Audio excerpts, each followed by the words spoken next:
সুপ্রিয় দর্শক, শুরু হচ্ছে সিনোরা আমি এখন কি করব। আর আজকে আমরা যে বিষয় নিয়ে কথা বলবো সেটা হচ্ছে বিয়ে। বিয়ে খুবই একটা প্রচলিত ব্যাপার আমাদের সমাজে, যে বড় হলে বিয়ে হয় সবার। কিন্তু বিয়েটাকে আমরা বুঝি কি না, বা এই যে বিয়ে হওয়াটাও বিয়ের ব্যাপারের মধ্যে কি কি জিনিস থাকে, বা বিয়ে থেকে আমাদের প্রত্যাশাগুলো কি হবে, বিয়ের জীবনটা কেমন হবে, আগে সেই ভাবনা চিন্তাগুলো আমরা করি কিনা। তো আমাদেরকে সেরকমভাবে কিন্তু কেউ শেখায় না। হ্যাঁ, যে আমাদের ম্যারেজের মধ্যে আমরা ঢুকি, কিন্তু যেটা হয় প্রি ম্যারিটাল একটা কাউন্সিলিংয়ের একটা সাবজেক্ট আছে, যে বিফোর ইউ গেট ম্যারিড তোমার আসলে একটু কাউন্সিলিং নেওয়া দরকার, তোমার নিজের সম্পর্কে নিজেকে আরও এক্সপ্লোর করা দরকার, অনুসন্ধান করা দরকার, এবং ম্যারেজকে একটু বোঝা দরকার। কিন্তু আমাদের দেশে তো সেরকম কোনো স্কোপ নেই। তাই জন্য আমরা অনেক স্বপ্ন নিয়ে বিয়ের সম্পর্কে ঢুকি, এবং স্বপ্ন নিয়ে ঢুকি বলে অনেক রকম প্রত্যাশাও কাজ করে। তো সেই প্রত্যাশাগুলো যখন বাস্তবসম্মত হয় না, তখন কিন্তু আমরা একটু হোঁচট খাই। তো আমরা তখন কি কি সমস্যায় পড়তে পারি সেটা নিয়ে আজকে আলোচনা করব। পরিচয় করিয়ে দিচ্ছি যারা স্টুডিওতে আমার সাথে আছেন আজকে। একজন হচ্ছে নাসিমা আক্তার, ও হচ্ছে একজন সাইকোথেরাপিস্ট। তোমাকে স্বাগত। নাসিমা এসছে, অবশ্যই একটু কম আসে, কিন্তু আমরা ওকে পেলে খুশি হই। আরেকজন হচ্ছে সাফায়াত হোসেন, মোহাম্মদ সাফায়াত হোসেন। ও সিনিয়র কাউন্সিলর হিসেবে কাজ করছে নর্থ সাউথ বিশ্ববিদ্যালয়ে। তোমাকেও স্বাগত। তুমিও তো আসো, মাঝে প্রায় আসো, তোমাকে পেলেও আমরা খুশি হই। তো নাসিমা, অনেক দিন পরে আজকে এসছো, তোমাকে দিয়ে শুরু করি। ধন্যবাদ আপা। আমরা আজকে যে বিষয়টা আলোচনা করছি, যেটা আপনি বললেন প্রথমেই, যে শব্দটা, সেটা হচ্ছে বিয়ে। বিয়ে হচ্ছে দুজন মানুষের সম্পর্ক, আমি এককভাবে যদি বলি, এবং সেই দুজন মানুষকে কেন্দ্র করে আসলে দুইটা পরিবারের মধ্যে সম্পর্ক তৈরি হচ্ছে। তো এই যে দুইজন মানুষ সম্পর্ক তৈরি করছে, সেই মানুষ দুইজন কিন্তু আলাদা মানুষ, আলাদাভাবে বড় হয়েছে, তাদের পছন্দ আলাদা, অপছন্দ আলাদা, তাদের বিভিন্ন রকম ছোটবেলা থেকে তাদের যে জীবন সম্পর্কে তাদের যে চিন্তা, তাদের যে ধারণা, সেইখান থেকে তাদের প্রত্যাশা তৈরি হয়। তো সেই প্রত্যাশার মধ্যে কখনো কখনো যেটা থাকে, যে কেউ কেউ আমরা চিন্তা করি যে বিয়েটা মনে হয় এরকম, সম্পর্কটা মনে হয় এরকম হতে হয়, এভাবে কথা বলতে হয়, এভাবে চলতে হয়, এভাবে রোমান্টিসিজম প্র্যাকটিস করতে হয়, এরকম কিছু প্রচলিত ধারণা থাকে অনেকের মধ্যে। তো যেটা হয়, যেটা ফিক্স কোনো ব্যাপার না, যেহেতু দুজন মানুষের মধ্যে সম্পর্কটা তৈরি হচ্ছে, সেই জায়গাটায় দুজন মানুষ তাদের নিজেদের সাথে কিভাবে আসলে এই সম্পর্কটাকে তৈরি করবে এবং ধীরে ধীরে সেই সম্পর্কটাকে একটা সম্পূর্ণ রূপ দেওয়ার জন্য নিয়ে যাবে, এটা দুজন মানুষের চয়েসের উপর নির্ভর করে। তো যেই কথাটা আমরা বলছিলাম আজকে আলোচনার বিষয়, সেটা যদি বাস্তবসম্মত না হয়, বাস্তবসম্মত না হওয়া আসলে বিষয়টা কি? একটা হচ্ছে ওরকম ফিক্স কোনো চিন্তার জায়গায় আমরা করতে পারি, এরকম একটা ব্যাপার। আর একটা ব্যাপার থাকতে পারে যে যেখানে হয়তোবা আমি আমার জায়গা থেকে নিজস্ব কিছু চিন্তা, প্রচলিত চিন্তার বাইরেও নিজস্ব কিছু চাওয়ার জায়গা থাকে, সেই চাওয়াটা পূরণ হবে আমি ধরে নিই। তো সেই চাওয়াটা যখন পূরণ না হয়, তখন আমরা বলতে পারি যে কয়েকটা সেক্টরে আসলে কিছু চ্যালেঞ্জ আমরা ফেস করি। যেমন হতে পারে যে মানসিকভাবে কিছু চ্যালেঞ্জ আমাদের মধ্যে কাজ করে, যে আমি যেটা আশা করে আছি, প্রত্যাশা করে আছি, সেটা যখন পূরণ হচ্ছে না, তখন অনেক সময় হতাশা কাজ করে, রাগ কাজ করে, ক্ষোভ কাজ করে, সেরকম একটা পরিস্থিতি তৈরি হয়। কখনো আমরা ভীষণ রকম আশাহত হই এবং নিজেকে ব্লেম করি, না হয় অন্যকে ব্লেম করি, যে আমার পার্টনার আমাকে ওই স্পেসটা দিচ্ছে না, সে বুঝতে পারছে না, সে আমাকে ভালোবাসে না। কনক্লুশনে গিয়ে আসলে সে আমাকে ভালোবাসে না বলে বা গুরুত্ব দেয় না বলে হচ্ছে আমার চাহিদা পূরণ হচ্ছে না। কখনো কখনো আমরা নিজেদেরকে ব্লেম করি এই চিন্তা থেকে, যে আমি হয়তো বা অতটা গুরুত্বপূর্ণ না, সেই জন্য হয়তো বা আমাকে ভালোবাসছে না, কিংবা আমি হয়তো পারছি না ঠিক করে মানে সামনে কিভাবে যেতে হবে আমি হয়তো বুঝে উঠতে আমার পারছি হয়তো না। সেই ধারণাটা নাই, আমার হয়তো সেই স্কিলটা নাই, সেজন্য হয়তো বা হচ্ছে না। এবং এই যে নিজের সম্পর্কে এরকম চিন্তা যখন হয় তখন দেখা যায় যে তাদের মধ্যে অনেক সময় খুশি করার প্রবণতা কাজ করে, কিভাবে সে এই সামনে আগাবে যেটা আপনি বলছিলেন, সেই চিন্তাটা অনেক বেশি কাজ করতে থাকে, যেখান থেকে অ্যাংজাইটি ডেভেলপ করতে থাকে। অনেক দিন ধরে যখন এই প্রত্যাশা পূরণ হচ্ছে না, সেইখান থেকে হতে পারে যে বিষণ্ণতার দিকে অনেক সময় টার্ন নেয়, এরকম একটা অবস্থা হয়। সম্পর্কের জায়গাটায় যদি যাই, যে সম্পর্কজনিত কি ধরনের চ্যালেঞ্জ ফেস করতে পারি আমরা প্রত্যাশা পূরণ না হলে বা বাস্তবসম্মত না হলে, সেটা হচ্ছে যে দিনের পর দিন মনে হচ্ছে যে এই সম্পর্কটার মধ্যে আমার গুরুত্ব নাই, সুতরাং গুরুত্বহীন ভাবার একটা কাজ করে, প্রবণতা কাজ করে। সেইখান থেকে দেখা যায় যে সম্পর্কটা, বিশেষ করে মেয়েদের হয়। হ্যাঁ আপা, আমি অনেক ছেলেদের মধ্যেও দেখি এটা। আসলে তো নির্ভর করে আসলে ওই মানুষটার পার্সোনালিটি প্যাটার্নটা কেমন, তাকে নিয়ে তার চিন্তাটা কেমন, সেটা অনেকখানি নির্ভর করে। আবার এই যে দুইজন মানুষের সম্পর্ক, এই সম্পর্কটাকে কেন্দ্র করে যখন এই প্রত্যাশা পূরণ হচ্ছে না, অশান্তি হচ্ছে, সেটা নিয়ে আবার দেখা যায় যে বিভিন্ন ধরনের সামাজিক সমস্যাও দেখা যায়, যে আত্মীয় স্বজনের মধ্যে হয়তো তারা প্রেশার করছে যে এই ইয়েতেই থাকতে হবে, ভালোভাবে থাকতে হবে, সুতরাং সেটা তাদের মধ্যে এক ধরনের চাপ তৈরি করে। সেটা হয় সন্তান যদি হয়, যখন সন্তান হয়, সন্তানের মধ্যেও দেখা যায় যে এক ধরনের তাদের হতাশাটা বাচ্চাদের মধ্যে চলে যায় অনেক সময়, তারা ইনসিকিউর ফিল করে অনেক সময়।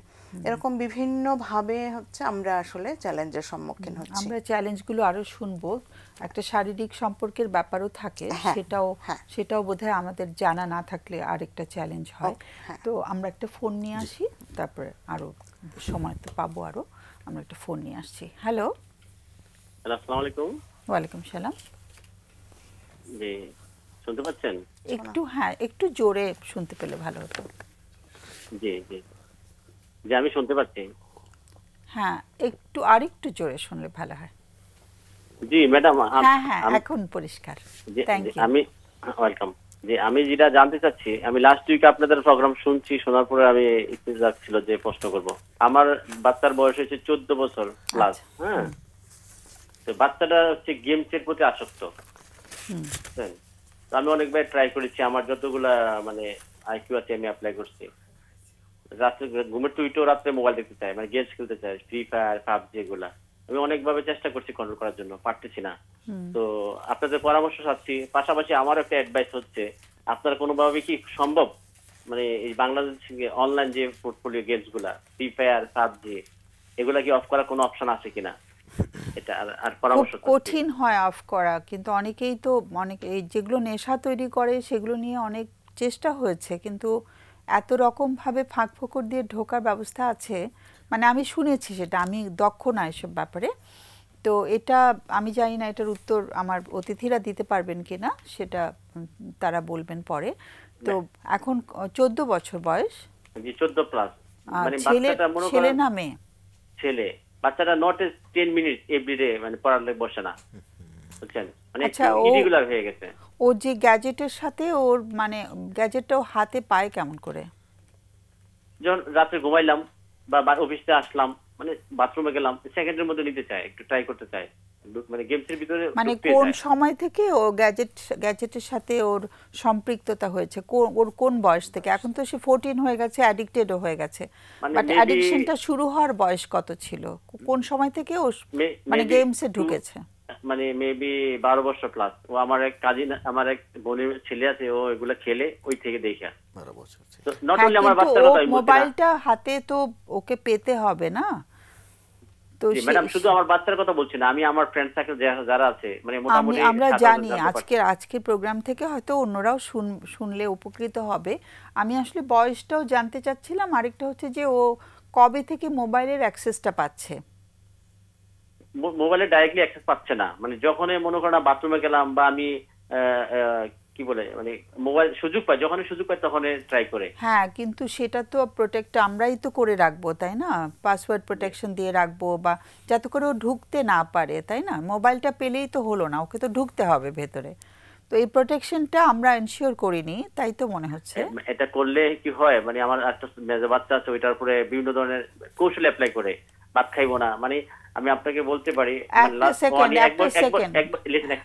এক বছর আগে বাচ্চাটা একটা অপারেশন করছে, টনসিল অপারেশন। হ্যাঁ, বাচ্চাটার ইদানিং এত ইরেগুলার হয়েছে, মানে খাইতে পারবে কিন্তু খাবে না, অসুস্থ, নিজে অসুস্থ থাকবো, মানে কোনো মেডিসিন দিলে খাইবে না। মানে তার উদ্দেশ্য হয়েছে আমি তার একটু মোবাইল দিই, সে গেমস খেলবো, তারপর খাইবে। মানে ও তো ব্ল্যাকমেইল করছে না, এটা তো একটা কাইন্ড অফ ব্ল্যাকমেইলিং, এবং আমরা ব্ল্যাকমেইলড হচ্ছি কিন্তু ওর দ্বারা।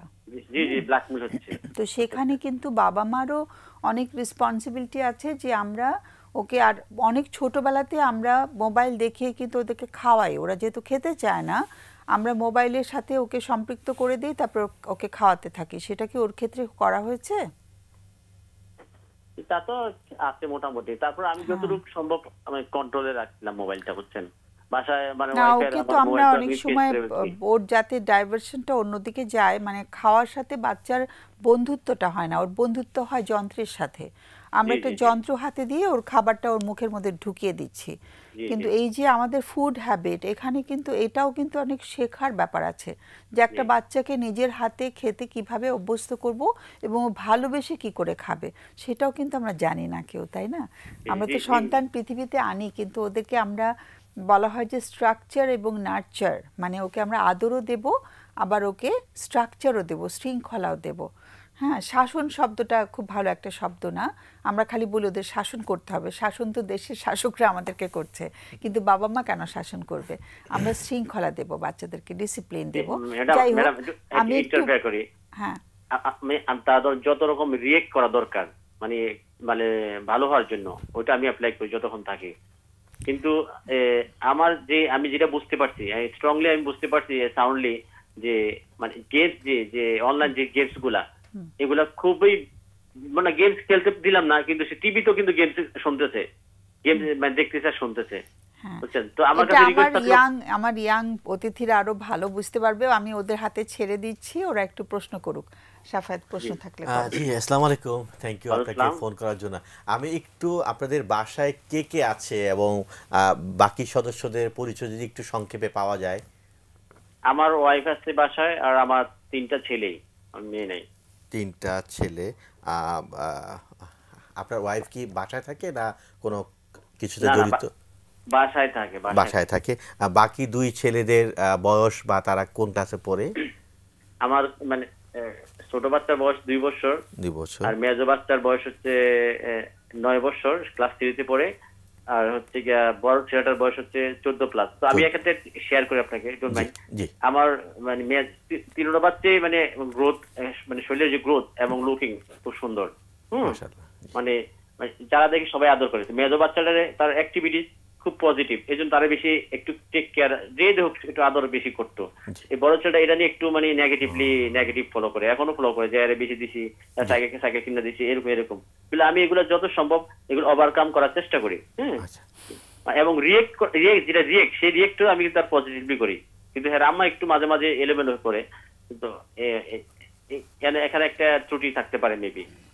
ঠিক আছে, আমরা ওই বিষয়টা যাচ্ছি না। এটা তো আচ্ছা, আমি একটা প্রশ্ন আমার খুব করতে ইচ্ছা করছে, স্বামী স্ত্রীর মধ্যে বোঝাপড়াটা কেমন?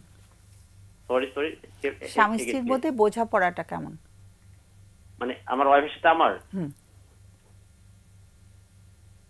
আচ্ছা মোটামুটি, মানে ধরেন মানে আমাদের দুইজনের মাঝে বোঝাপড়া বলতে আলহামদুলিল্লাহ আছে, ভালোই মোটামুটি। মোটামুটিটা বুঝে নাই, মোটামুটিটা একটু বললে ভালো।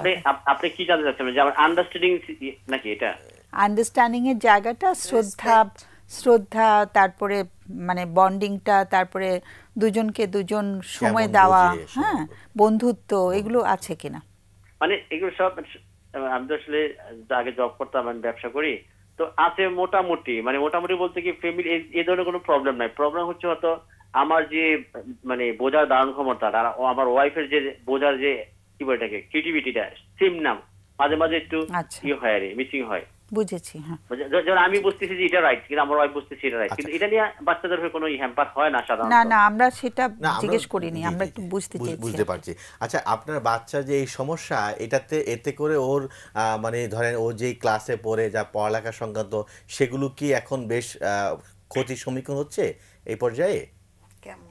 হ্যাঁ, রিসেন্টলি একদম মানে টেবিলে 10 মিনিটের জন্য বসে না স্কুলে। ও মানে এমনি আমি পড়ালেখা কেমন, মানে স্কুল থেকে কোনো কমপ্লেইন বা তার বার্ষিক বা মানে মানে সারা বছর ধরে তার যে পরীক্ষাগুলো হয় স্কুলে, সেখানে তার পারফরমেন্সগুলো কেমন? মানে স্কুলের পারফরমেন্স একবার আর জিরো বলতে পারেন। আমি স্কুলে মানে প্রতি মাসে 2 বার যাই। আমি টিচারদেরকে এবং কি যে স্কুলে হেডমিস্ট্রেস তারও অ্যাডভাইস করেছি যে আমি ছোট একজন স্টুডেন্ট ছিলাম এবং একজন টিচার ছিলাম, একটা বাচ্চারা ক্লাসে গেলে কিভাবে গাইড করতে হয়, কিভাবে তার মিসিংটা আছে, উত্তরটা দিয়ে ফেলি তাড়াতাড়ি, আমাদের বেরোতে মানে সময় হয়ে যাবে। আমি বলছি যে ও এখন যে ক্লাসে পড়ে সেই অনুসারে তার পড়ালেখার পারফরমেন্সের অবস্থা ভালো না, না এরকম বলছেন? ভালো না। আচ্ছা, আমার লাস্ট কোশ্চেনটা হলো এই বিষয়টাতে আপনার এবং আপনার ওয়াইফ কি একমত কিনা যে মোবাইল ওর একটা সমস্যার বড় কারণ ওর পড়ালেখা বা অন্যান্য বিষয়গুলোতে?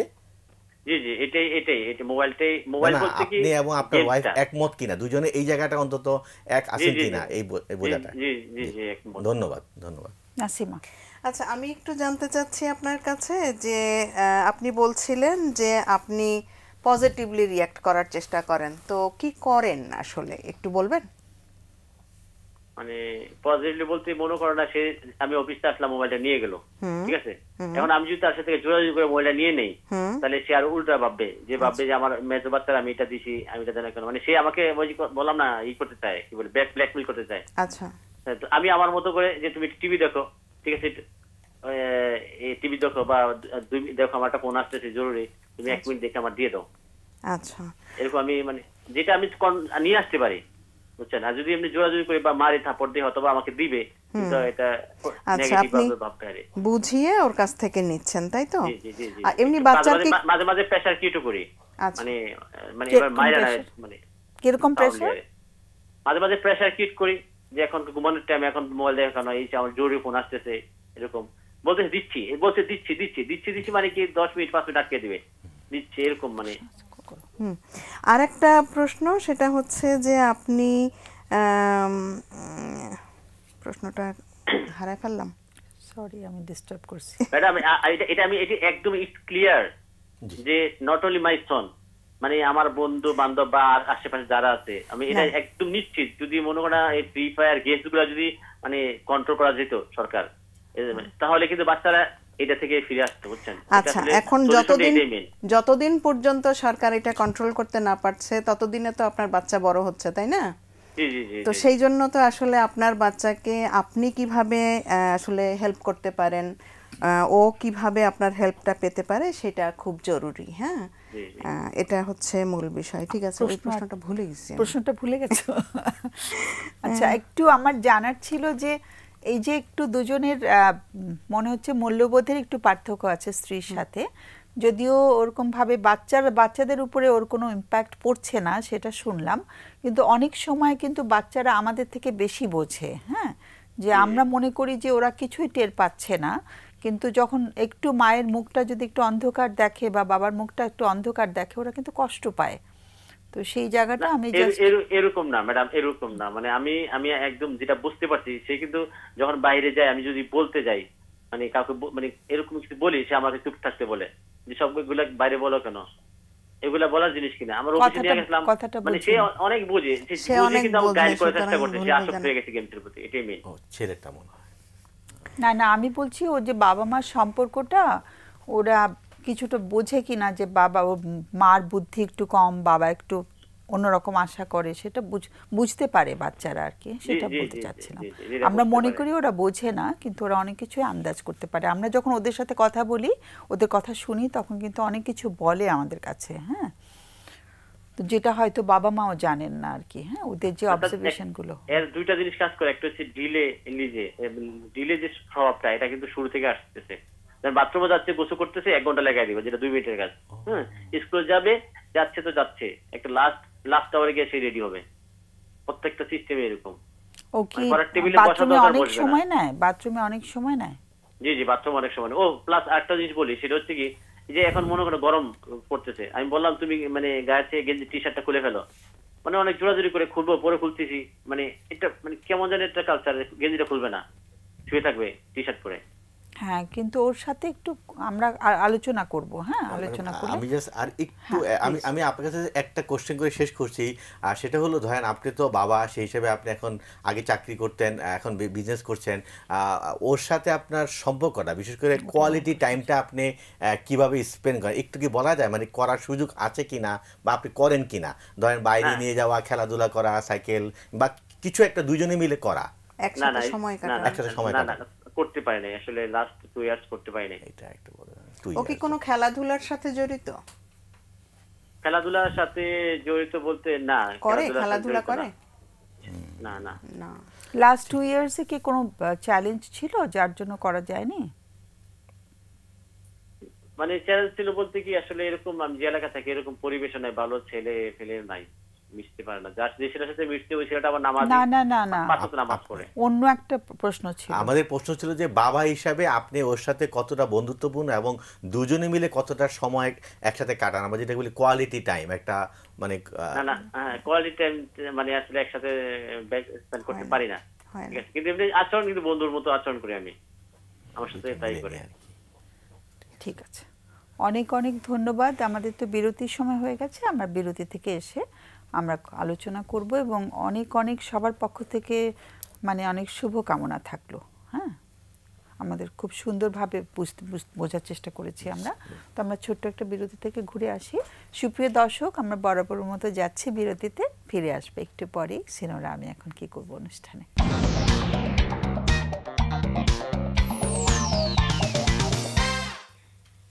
সুপ্রিয় দর্শক, আমরা ফিরে এলাম বিরতির পর। আর আমরা শুরু করেছিলাম যে বিষয় নিয়ে, সেটা হচ্ছে বিয়ের সম্পর্ক থেকে আমাদের যে প্রত্যাশাগুলো বাস্তবসম্মত আছে কিনা, বা যদি না থাকে তাহলে আমাদেরকে কি মানে অসুবিধার সম্মুখীন হতে হয়, কি ধরনের মানে আমরা বিপদে পড়ি। তো যাই হোক, আর আজকে একজন দর্শক বন্ধু কল করেছিলেন, তার একটি সন্তানের বয়স কত? 14 বছর। সন্তানটি একটু মোবাইলে একটু না বেশ অ্যাডিক্টেড হয়ে গেছে। তো বাবা খুব দুশ্চিন্তায় পড়ে আমাদেরকে কল করেছিলেন। আমরা শুনেছি সমস্যাগুলো, কিন্তু আমাদের উত্তরগুলো দেয়া হয়নি। তা আমি আমার অতিথিদের কাছে যাচ্ছি।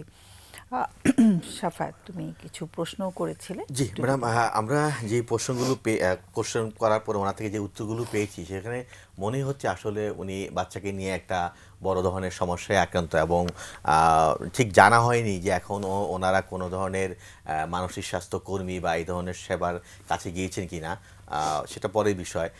মনে হচ্ছে যে বাসার পরিবেশও একটা মানে আমাদের এখানে কনসার্নের বিষয়, চিন্তার বিষয়, যে আসলে এই সমস্যাটা গত 2 বছর যাবৎ অনেক বেড়ে গেছে। তাহলে দ্যাট মিনস এটা আগের থেকেই তৈরি হচ্ছিল, 2 বছরে এটা এখন তাদের একটা বড় মাথা ব্যথা কারণ হয়ে গিয়েছে, কারণ তার স্কুল থেকে কমপ্লেন আসতেছে ফ্রিকোয়েন্টলি এবং সে ভালো করছে না ফলাফলে।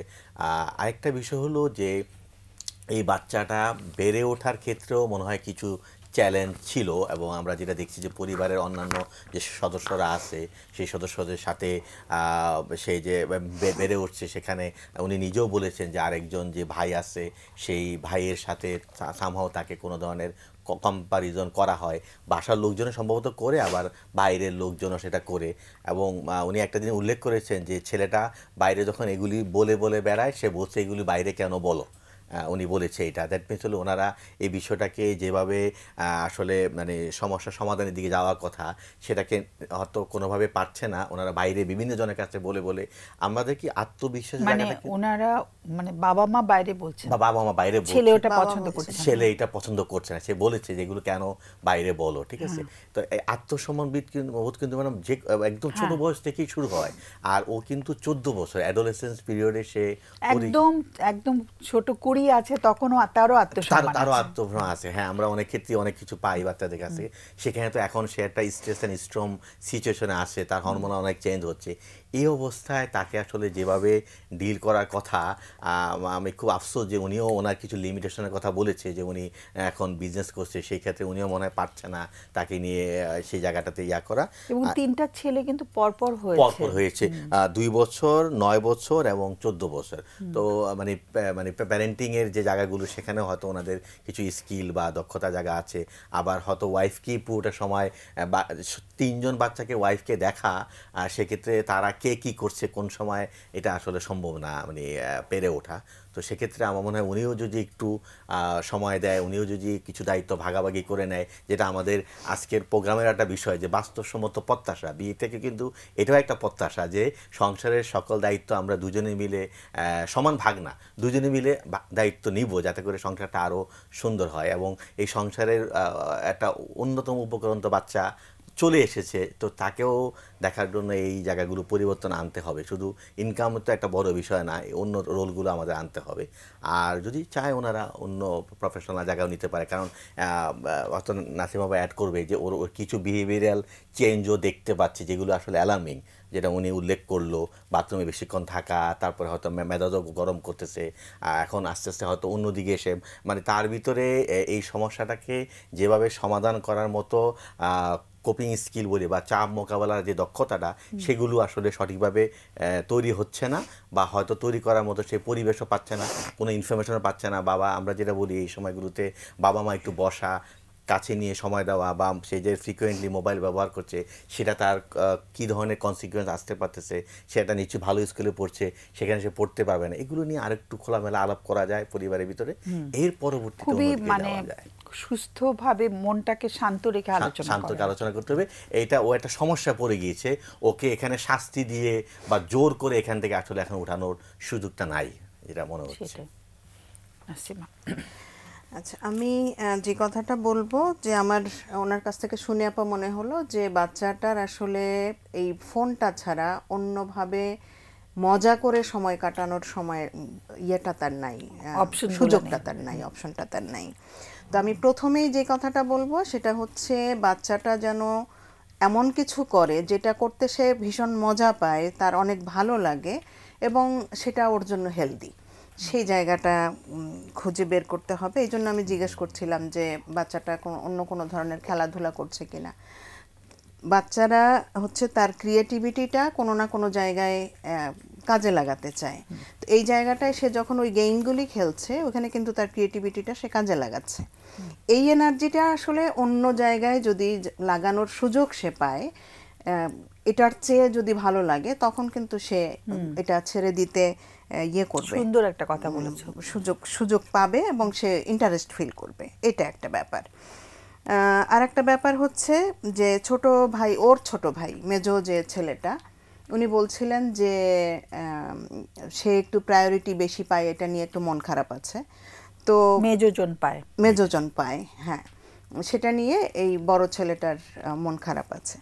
তো বাচ্চারা কিন্তু আসলে খুব ভালো অবজার্ভ করে, আমরা অনেক সময় নিজেরা বুঝি না, কিন্তু বাচ্চারা অবজার্ভ করে। সেই জায়গা থেকে তার কোনো না কোনো জায়গা থেকে মনে হয়েছে মেজো বাচ্চাটা প্রায়োরিটি পাচ্ছে।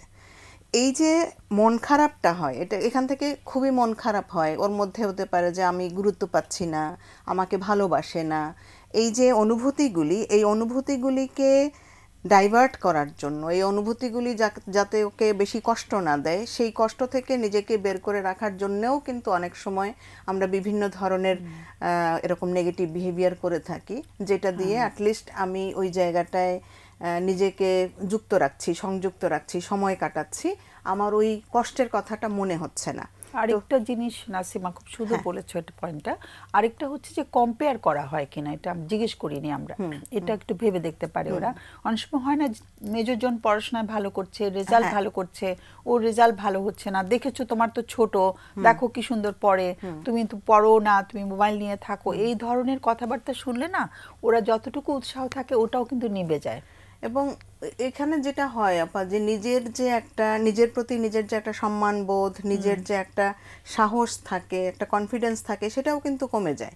ওই কথাটা শুনতে শুনতে সে বিশ্বাস করতে শুরু করে আমি আসলেই পারি না। হ্যাঁ, সেটা। আর একটা জায়গায় হচ্ছে যে বাবা এবং বাবা যেভাবে বলছিলেন যে মা আসলে অনেক কিছু বোঝেন না, হয়তো বোঝেন না ওনার মতো করে। এখন এই ব্যাপারটা যদি বাবার কোনো আচরণে প্রকাশ পায়, তখন যেটা হয় যে বাচ্চারা কিন্তু এই জায়গা থেকে ম্যানিপুলেট করে, কষ্টও পায়, সুযোগ নেয় এবং কষ্ট পায়, দুইটাই। হ্যাঁ, তো সেটা একটা বড় ব্যাপার। বাচ্চারা এই যে বাবা মাকে সম্মান করছেন কিনা, মা বাবাকে সম্মান করছেন কিনা, এটা বাচ্চাদেরকে ভীষণভাবে প্রভাবিত করে, ভীষণ রকম কষ্ট দেয় তাদেরকে। তো সেই জায়গাটায়ও আসলে খেয়াল করা দরকার। আর একটা আমি যেটা বলছিলাম যে আচ্ছা, যেই কথাগুলি বাইরে উনি বলছেন বাচ্চাটা পছন্দ করছে না, এই কথাটা আসলে শুধু বাচ্চা পছন্দ করছে না তা না, এই কথাগুলি আসলে বলা উচিত, একদমই উচিত না। কেউ পছন্দ করবে না। আর হচ্ছে ওর সম্মানহানি হচ্ছে। ওর যখন সম্মানহানি হয়, মানে ও যখন সম্মানটা বোধ করছে না, তখন কিন্তু আরেকজনকে, বাবাকে সম্মান করা বা মাকে সম্মান করা, ওই চিন্তাটা তার মধ্যে কাজ করবে না, ওই অনুভূতিটা তার মধ্যে কাজ করবে না। ওই জায়গাটা দেখতে হবে।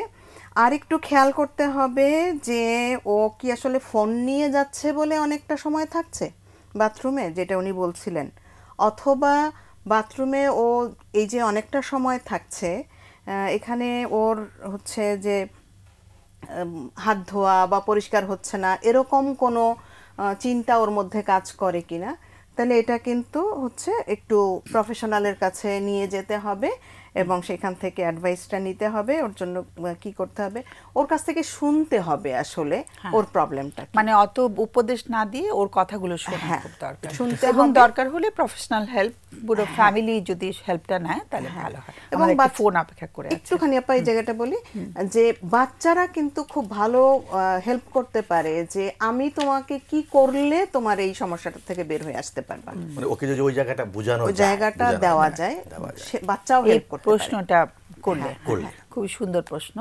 আমরা ঘুরে আসি, একটু ফোন নিয়ে আসি।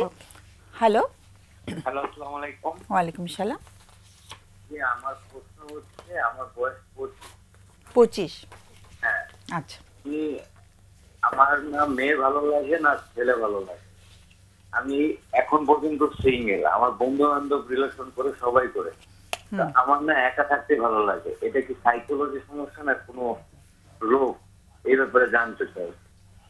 মানে ছেলে মেয়ে কাউকে ভাল লাগে নাকি, মানে সঙ্গী হিসাবে নাকি? আমার কাউকে ভালো লাগে না, আমার একা থাকতে ভালো লাগে। কিন্তু আমার বন্ধু বান্ধব রিলেশন করে বিয়ে করে আমার ইচ্ছা হয়, কিন্তু আমার মানে কি লাগে না কারোর সাথে রিলেশন করি বা বিয়ে করি। আমার সারা জীবন একা থাকতে ভালো লাগে, মানে এরকম একটা মনের ভিতরে থাকে। এটা কি মানসিক কোনো সমস্যা কিনা? একটু যে বুঝতে হতো আসলে, এইটুকু শুনে তো আসলে আমাদের পক্ষে কিছু মানে কনক্লুশন ড্র করা সম্ভব না। মানে কি ছোটবেলা থেকে কি একা কাটানোর অভ্যাস, মানে বন্ধু বান্ধব কি নেই? আমার বন্ধু বান্ধব খুব কম, আমি সব ছোটবেলা থেকে একাই থাকি, মানে একা কাটানো আমার কাছে ভালো লাগে। ছোটবেলা থেকেই? হ্যাঁ, ছোটবেলা থেকে। তো কিভাবে সময়টা কাটতো কি করে, মানে পড়াশোনার সময়টা তো ছোট একটা সময়, মানে সারাক্ষণ তো আমরা পড়ি না, কিন্তু বাকি সময়টা কাটতো কেমন করে? পড়াশোনার পাশাপাশি বই পড়ি, গান শুনি, মুভি দেখি, মানে বাসায় বসে বসে সারাদিন ফেসবুকিং চালাই যখন ফ্রি টাইমে থাকে, ফেসবুকে নানান ধরনের রিলস দেখি, এইভাবে সময় কাটে। রিলস দেখাটা তো এটাও ভালো লাগে না। একটা সেকেন্ড, আমরা তো স্মার্টফোন ইউজ করছি গত কয়েক বছর ধরে, কিন্তু একদম শৈশবে কোনো খেলাধুলা বা বন্ধুদের সাথে হয় না যে আমরা অনেক হইচই করি? আমি তেমন একটা বাইরেও যেতাম না, টিভিতে আমি নাটক দেখতাম, সিনেমা দেখতাম, বই পড়তাম, নিজের মতো করে খেলতাম। মানে আমি একা থাকতে ছোটবেলা থেকে ভালো লাগে। ভাই বোন আছে? আছে দুই ভাই, একটা বড় একটা ছোট। আচ্ছা, তো ভাই সাথে তেমন কোনো আমারই নাই, আমি নিজের মতো একা। ওদের সাথে সম্পর্কটা কেমন জানতে চাচ্ছিলাম। ওদের সাথে তেমন একটা সম্পর্ক না, আমি সবার সাথে, মানে আমি আমাকে একা রাখতে ভালো লাগে। আমি যখন যদি বাসায় থাকি, আমি আমার মতো এক রুমে নিরিবিলি থাকি। হয়তো এখন বর্তমানে ফেসবুক চালাই, তখন বই পড়তাম বা টিভি রুমে ড্রয়িং রুমে আমি টিভি দেখতাম, ভালো না লাগলে যে ঘুমাইতাম। মানে আমার মানে নিজে একা বাসায় থাকতে ভালো লাগে, নিরিবিলি আবদ্ধ হবে। মানে দুটোই তো ভাইরা ভাই অনেক একসঙ্গে দুষ্টুমি করে, খেলাধুলা করে, সেগুলো কিছু ছিল না? না, আমি এসব কিছু করতাম না, আমার কাছে ভালো লাগতো না ছোটবেলা থেকেই। ছোটবেলা থেকে। বাবা মা কিছু বলতেন না যে তুমি এত একা একা কাটাচ্ছ, তোমার কোনো বন্ধু নাই, তুমি সবসময় ঘরে থাকো? আমার বাবা মাও তেমন কিছু করতো না, বলতো যে বই পড়ে ছেলে ভালো, পড়াশোনা করে সারাদিন আচ্ছা, গল্পের বই পড়ে। মানে বাবা মা খুশিই ছিলেন এটা নিয়ে? হ্যাঁ, আমার আরো উল্টা বই কিনে দিত তারা, গল্পের নানান ধরনের বই কিনে দিত যে পড়ো। আচ্ছা, তাহলে মানসিক জগৎটাতে কি খালি গল্পের চরিত্রগুলাই আনাগোনা করতো নাকি? হ্যাঁ, কি হ্যাঁ হতো? হ্যাঁ, আচ্ছা আমার মাথাও সারাদিনই গল্পই ঘুরতে থাকে। আচ্ছা, আমি নিজের আশপাশে আমি গল্প তৈরি করি, হ্যাঁ, সেই গল্পের সাথেই কথা বলি, গল্পের সাথে কথা বলতে হয়। আচ্ছা, মানুষের সাথে। কোনো ইমাজিনারি বন্ধু আছে? কোনো মানে কাল্পনিক কোনো বন্ধু? না, আমার কাল্পনিক কোনো বন্ধু না, আমার অনেক বন্ধু আছে ওই কাল্পনিক জগতে। কাল্পনিক জগতে অনেক বন্ধু আছে? হ্যাঁ। ওদের সাথে কথাবার্তা হয়? হ্যাঁ, ওদের সাথে আমি আমার মতো গল্প করি, আমি আমার মতো চরিত্র বানাই। নাম আছে চরিত্রগুলোর? অনেক নাম আছে। আচ্ছা আচ্ছা, ওকে। আর এমনি মানে পড়াশোনার কেমন হয়েছে? পরীক্ষার রেজাল্ট, পড়াশোনা? আমার রেজাল্ট সবসময় ভালো। এখন আমি অনার্স শেষ করছি, কিন্তু এই অনার্স জীবন শেষ করার মধ্যে আমার এই ভার্সিটি লেভেলে খুব কম বন্ধু যাদের সাথে আমি কথা বলি। তাও তারাও মেসেজ দিলে আমি কথা বলি, তারা যদি জোর করে ডাকে তখন যাই। এছাড়া তাদের সাথে আমি নিজে থেকে যা কথা বলি না। ওরা মাঝে মাঝে বলে তুই রিলেশন করিস না কেন, তুই দেখতে সুন্দর আছিস, তোর দেখলে মেয়েরা পছন্দ করবে, তোর কি ছেলে মেয়েরা অ্যাপ্রোচ করেনি? না, আমি কারোর সাথে তেমন কথা বলি না। না, সেটা তো বুঝলাম, কিন্তু মেয়েরা তো নিজে থেকেই উৎসাহ মানে কি বলবো, উৎসাহিত হতে পারে বা আগ্রহ দেখাতে পারে। সেরকম কি হয়েছিল কখনো? না, এরকম কিছু হয় না, কারণ আমি খুব চুপচাপ থাকি, ক্লাসেও চুপচাপ থাকি, কারোর সাথে তেমন একটা কথা বলি না। আচ্ছা, রেজাল্ট সবসময় ভালো হয়েছে? হ্যাঁ, রেজাল্ট সবসময় ভালো হয়েছে। তাহলে প্রশ্নটা কি আজকে? প্রশ্ন হচ্ছে আমার এটা কি সাইকোলজিক্যালি কি সমস্যা নাকি কোনো এটা রোগ? কারণ আমি এখান থেকে বের হতে চাচ্ছি। কেন বের হওয়ার ইচ্ছে কেন? ভালোই তো চলছে জীবন। আমার বেশিরভাগ বন্ধু বান্ধব বিয়ে করেছে, রিলেশন করে, তাদের দেখে নিজের কাছে কেমন খারাপ লাগে যে আমি কেন পারি না। বিয়ে করার ইচ্ছে হয় না? হ্যাঁ, ইচ্ছে হয় না, বিয়ে করে রিলেশন করার ইচ্ছে হয়, কিন্তু পারতেছি না। আমার নিজের কাছে দ্বিধা লাগে, আমি কিভাবে বলবো, কারোর সাথে কথা বলার কমিউনিকেশন কিভাবে করব। ওকে, সে সংকোচটা কাটিয়ে ওঠা যাচ্ছে না, তাই তো? হ্যাঁ, ওকে, হ্যাঁ। খুবই মানে কষ্টের ব্যাপার। আমাদের অতিথিদের কাছে যাচ্ছি, ওরা প্রশ্ন করবে নিশ্চয়ই। নাসিমা, আপনি একটু বলবেন যে আপনার এই যে একা থাকার অভ্যাসটা, এটা শুরু হলো কিভাবে, তৈরি হলো কিভাবে মনে হয়? এটা আমার ছোটবেলা থেকে একা থাকতে ভালো লাগে। কখনো কি এরকম হয়েছে যে আপনি হয়তোবা ওই ছোটবেলায় যে অন্যের সাথে মিশতে গেছেন, তখন হয়তোবা মারামারি হলো, ভালো লাগে নাই আপনার, বা ওরা এমন কিছু বললো যেটা ভালো লাগে না, এরকম কি কিছু ছিল? না, এরকম কিছু হয় নাই। আমার সবসময় ছোটবেলা থেকে বাবা মা বই কিনে দিত, আমি বই পড়তাম, বা টিভিতে সিনেমা দেখতাম, নাটক দেখতাম, গান শুনতাম। এগুলো আমার কাছে মানে এই জগৎটা আমার কাছে ভালো লাগে। ঠিক আছে। আর একটা প্রশ্ন আমি করতে চাই, সেটা হচ্ছে যে আপনার যখন অন্যদের সাথে মিশতে চান, মনের থেকে আপনি যেটা বলছিলেন যে আপনার ইচ্ছা হয় কিন্তু আপনি পারেন না, কি অসুবিধা হয়, কি অসুবিধা বোধ করেন? আমার কাছে হেজিটেশন লাগে, আমি তার সাথে কিভাবে কথা বলবো। ও তাড়াতাড়ি চলে যাও, আমি বাসায় গেলে বই পড়তে পারবো একটা, বা বাসায় গেলে মুভি দেখতে পারবো একটা, এরকম একটা টেনশন থাকে মাথার ভিতরে তখন। ও কেন আমার বসায় রাখছে। আচ্ছা, কি ধরনের বই পড়েন? আমি নানান ধরনের গল্পের বই পড়ি, রোমাঞ্চকর বই পড়ি, বেশিরভাগ পড়ি হরর, সাসপেন্স, থ্রিলার, এই টাইপের বইগুলো। আচ্ছা, ঠিক আছে। একটু কি অ্যাডিকশনের মতো হয়ে গেছে? কাইন্ড অফ, মনে হয় একটু ওভার ডিপেন্ডেন্স হয়ে গেছে ওগুলোর প্রতি। ওকে, আমাদের আরো প্রশ্ন আছে। ধন্যবাদ। আমি একটু অন্যটা বিষয় জানবো, আপনার পড়ালেখা কি শেষ হয়ে গিয়েছে, অনার্স? হ্যাঁ, আমার অনার্স শেষ হয়ে গেছে। মানে এই কেন্দ্রিক বা কর্মজীবন নিয়ে পরবর্তী কোনো পরিকল্পনা করেছেন? সেখানে আসলে কিভাবে আপনি ওটাকে সাজাচ্ছেন? আমি বেশ কয়েকটা সিভি দিছি, কিন্তু আমি এখন পর্যন্ত অ্যাপয়েন্টমেন্ট মানে হয় নাই, কোথাও কোনো ইন্টারভিউর জন্য ডাক পড়েনি। আপনি জব করার চিন্তা ভাবনা করছেন না এই সময়? আচ্ছা আচ্ছা, এটা একটা বিষয়। তো সেক্ষেত্রে ধরেন আপনার ইউনিভার্সিটিতে যখন আপনি পড়লেন, কোনো গ্রুপ অ্যাসাইনমেন্ট হলো, তারপরে তখন অনেক সময় আছে যে ফিল্ড ট্রিপে যায়, আমরা অনেকগুলো বিষয় দেখি যে ছেলেমেয়েরা একসাথে কাজ করে, তখন ওদের সাথে কথা বলতে বা মিশতে কেমন লাগতো, বা সেই বিষয়টাকে কিভাবে আপনি ডিল আমার করতেন? গ্রুপে আমি লিডার থাকতাম, আমি বলতাম যে তোরা তোদের মতো থাক, আমি করে দিচ্ছি, বাকিটা তোরা সাবমিট করি। আমি সবকিছু রেডি করে দিতাম, তারা সাবমিট করতো, কিন্তু তাদের সাথে আমি তেমন কমিউনিকেশন করতাম না। মানে যতভাবে ফিমেল বা বন্ধু বান্ধব অ্যাভয়েড করা যায় না, এরকম? হ্যাঁ হ্যাঁ, আমি একা থাকতে ভালো লাগে আমার। আচ্ছা, ফিমেলও ভালো লাগে না, মেলও ভালো লাগে না? না, কোনোটাই ভালো লাগে না, কোনো জেন্ডারই ভালো লাগে না আমার। ভালো লাগে না। ভাই বোন আমার ভাই বোনের সাথে আমি তেমন কথা বলি না। কয়জন ওরা? 2 ভাই। জি, 2 ভাই? হ্যাঁ আমরা 2 ভাই। ও ছোট জন কত ছোট? ছোট জন এখন 13 বছর। আচ্ছা, অনেক গ্যাপ না দুজনের? হ্যাঁ অনেক বড়। তো ও খুবই সোশ্যাল নাকি ছোট ছোট ভাইটা? ও মাদ্রাসায় করে, তো ওর সাথে তেমন একটা আচ্ছা আচ্ছা, ওকে। তাহলে একটু একা একাই কাটাতে হচ্ছে মনে হচ্ছে না? হ্যাঁ, মানে পরিবারে বাবা মা কি ওনারা ইন্টারঅ্যাক্ট করতেন নাকি, মানে বাবা মার সাথে কথাবার্তা কি যথেষ্ট হতো? খাওয়া দাওয়ার সময় টুকটাক কথা বলতাম। অন্যান্য সময় আর কথা হতো না? না তেমন না। বা আমার কোনো কিছু প্রয়োজন হতো, তখন আমি বলতাম যে আমার এই জিনিসটা লাগবে, বা আমার এই পরীক্ষা আছে, এই ক্যাজুয়াল টুকটাক কথা বলতাম। বাবা মার বন্ধুত্বটা কেমন? জি, বাবা মা দুজনের কি ভালো বন্ধু আছেন? হ্যাঁ ওনারা দুজন তো খুব ভালো, মাশাআল্লাহ। ভালো বন্ধু? হ্যাঁ, তো ওনারা কখনো বলেননি যে তুমি যে এত কথা কম বলো? মানে ঠিক আছে, আগে প্রথম দিকে খুশি হয়েছেন, ছেলে বই পড়ে, ছেলে বাসায় থাকে, কিন্তু কখনো কি ওনারা একটু উদ্বিগ্ন হয়েছেন যে আমার ছেলেটা তো ঘরেই কাটাচ্ছে, বন্ধু নাই? ওনারা কি উদ্বিগ্নতা প্রকাশ করেছেন কখনো এটা নিয়ে? না না না, ওনারা এই ব্যাপারে কিছু বলে নাই। ওনারা তো আরো ভালো ছেলে বাচ্চা। মানে এখন তো ছেলের 25 হয়ে গেছে, তাই না? ছেলের মানে অনেক সময় দুষ্টুমি করেও তো মা জিজ্ঞেস করেন কি রে তোর গার্লফ্রেন্ড কেন হয়নি, এরকম কথা বলেন না অনেক সময়, পরিবারের লোকরাও তো বলে, সেরকম কোনো কথা?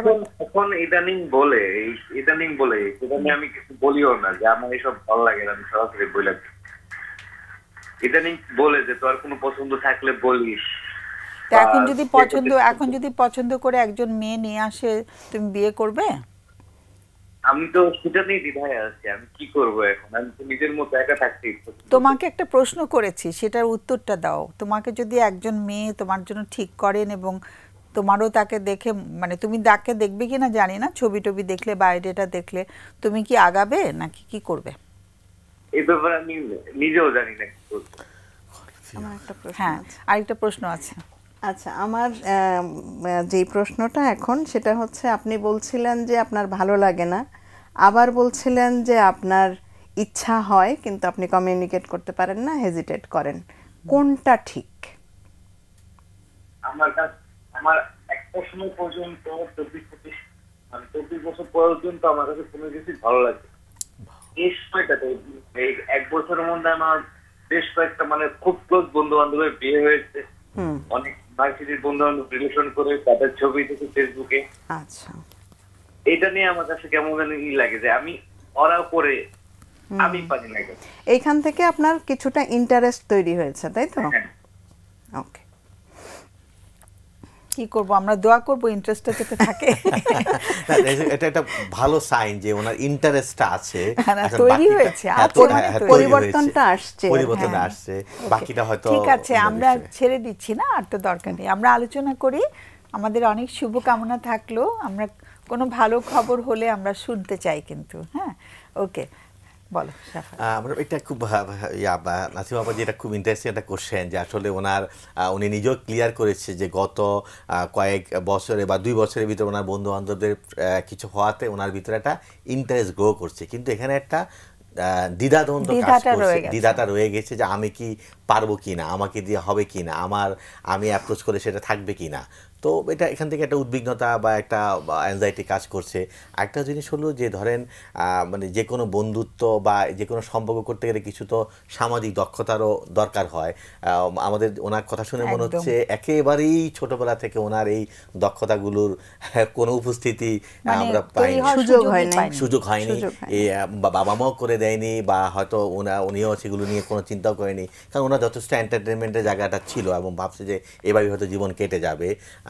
এখন গিয়ে যখন উনি এই বয়সে 25 তো একটা মোটামুটি ভালো রকমের বয়স, এই বয়সে গিয়ে আসলে নিজের অনেক কিছু নতুন করে তৈরি করে সামাজিকতাগুলো, ছেলেদের জন্য 25 কোনো বয়স না, মানে কিছু আচরণ শিখার ক্ষেত্রে আর কি, কিছু আচরণ শিখার ক্ষেত্রে এখন যেটা হবে না যে অনেক বন্ধু বান্ধব আছে অনেকদিন মানে অ্যাফেয়ার করে তারা বিয়ে করলো, তাদের লাইফটা হয়তো একরকম, তারা একভাবে তাদের এই লাইফটাকে এনজয় করছে, সে হয়তো জীবনসঙ্গী অবশ্যই ইনশাল্লাহ উনি পাবে, কিন্তু তার হয়তো ওই জায়গাগুলো সে কীভাবে এক্সপ্লোর করবে এই জায়গাটা হয়তো উনি একটু মানে দ্বিধায় আছে, দ্বন্দ্ব বলবো না, দ্বিধায় আছে উনি। তো এই দ্বিধাটা আমার মনে হয় কেটে যাবে যদি উনি কিছু সামাজিক দক্ষতার অর্জনের সুযোগ পায় বা যদি ওরকম কোনো সাপোর্ট পেতে পারে। আর আমার মনে হয় যে এখন ওনার ভিতরে কিছু কথা তৈরি হয়েছে, যে কথাগুলো অর্জন করবে। এখন তো ধরেন আমরা মানে কিছু জিনিস আছে যে কমিউনিকেশন স্কিল, যে আমরা এটা বলি না যে আমি একজন, তুমি বললেই তো দক্ষতা মানেই তো স্কিল। জি জি, আমি বলতে পারি যে আমি একজন নোন এবং আননোন মানুষের সাথে কিভাবে কথা বলবো, কিভাবে অ্যাপ্রোচ করব, কতটুকু আমি ইনফরমেশন তার কাছ থেকে জানার চেষ্টা করব। তারপরে আমরা অনেক সময় ক্লায়েন্টকে বলি ঠিক আছে আমরা আজকে শুধু সিচুয়েশন অবজার্ভ করি, আমি আজকে কোনো কথা বলবো না কারোর সাথে, আমি একটু অবজার্ভ করি যে অন্যরা আসলে কিভাবে একটা সিচুয়েশনে কথা শুরু করে। তো উনি হয়তো একটু চায়ের দোকানে বসা, এক্সাম্পল চায়ের দোকানে বসা, একটা যে বইটা উনি বাসায় পড়ে সেই বইটা যদি লাইব্রেরিতে গিয়ে পড়তে পারে তাহলেও কিছুটা লোকজনের ভিতরে উনি নিজেকে মেশা শুরু করতে পারলো। বা আমরা অনেক সময় বলি উইন্ডো শপিং, উনি একটু মার্কেটে ঘুরে আসলো। আমাদের লাইব্রেরি আছে নাকি কিছু, আমরা এখন কিছু ক্যাফে তৈরি হচ্ছে, আমাদের শাহবাগে কিছু আছে, বনানী উত্তরাতে কিছু ক্যাফে আছে, রিডিং ক্যাফে বলে এগুলাকে, কোথায় থাকে তা সম্বন্ধে জানি। হ্যাঁ, এটা তো এই মানে যেটা উনি সোশ্যাল মিডিয়া বা বইয়ের উপরে নির্ভর করে ওনার যে এন্টারটেনমেন্ট, সেই এন্টারটেনমেন্ট যদি কিছুটা হলেও উনি বাইরে থেকে অর্জন করতে পারে তাহলে ওনার ফিজিক্যাল একটা জায়গা তৈরি হলো, প্লাস কিছু মানে যোগাযোগ তো তৈরি হতে পারে। আর যদি প্রফেশনাল সাহায্য নিতে চায়, এখন তো মানে শুরুতে উনি হয়তো ইউটিউব বা কিছু টুলস দিয়ে শুরু করতে পারে, ওগুলো দেখলো, ওগুলোর সাথে ইন্টারেক্ট করলো, পরবর্তীতে যদি সুযোগ হয় উনি প্রফেশনাল জায়গাটায় যেতে পারে। কিন্তু একটা জিনিস হলো যে ওনার ভিতরে একটা নিড তৈরি হচ্ছে আস্তে আস্তে, এটা ভালো জিনিস যে আমি কি তাহলে লাইফটা এভাবে যাবে কি না, কী করব পরবর্তীতে জীবনে, আমার জীবনে কেউ আসার ক্ষেত্রে আমি কিভাবে নিজেকে তৈরি করব, এগুলো একটা ভালো সাইন। মানে ওর মধ্যে কোনো সামাজিক ভীতি আছে কিনা, সোশ্যাল অ্যাংজাইটি আছে কিনা, এটাও কিন্তু আজকাল তো অনলাইনে কিন্তু, হ্যাঁ তুমি জিজ্ঞেস করেছিল যে কারোর সাথে সম্পর্ক তৈরি করতে গিয়ে কোনো রিফিউজ, না সেটা সে বলতে পারলো না, হয়তো এক্সপ্লোর করতে গেলে। তুমি বলো এবার। আমি আমার যেটা মনে হচ্ছে আপা, সেটা হচ্ছে যে যেহেতু তার বইয়ের সাথেই আসলে সময় কেটেছে এবং বাবা মা হচ্ছে যে গুড বয়, সেই জায়গা থেকে হচ্ছে বাবা মা খুবই খুশি ছিলেন, পড়াশোনা যেহেতু ঠিকঠাক মতো করেছেন, বই পড়ছেন, সুতরাং ভালো দক্ষতা তার তৈরি হচ্ছে, বই পড়ায় ভালো সময় কাটাচ্ছে, বাবা মা নিশ্চিন্ত ছিলেন। এই জায়গা থেকে আসলে ওই সোশ্যাল স্কিলের সুযোগটা তার মধ্যে তৈরি হয় নাই। যেহেতু উনি এখন মনে করছেন যে বন্ধু বান্ধবরা সম্পর্ক তৈরি করছে, বিয়ে করছে, আমি করতে পারছি না, দ্বিধা তৈরি হচ্ছে, তার মানে হচ্ছে যে ওনার সেই সুযোগটা আছে, উনি ফিল করছেন বলে। তো যেভাবে আসলে শুরু করতে পারেন, আমি যেটা বলবো যে বাবা মায়ের সাথেই একটু কথা বলা যেতে পারে।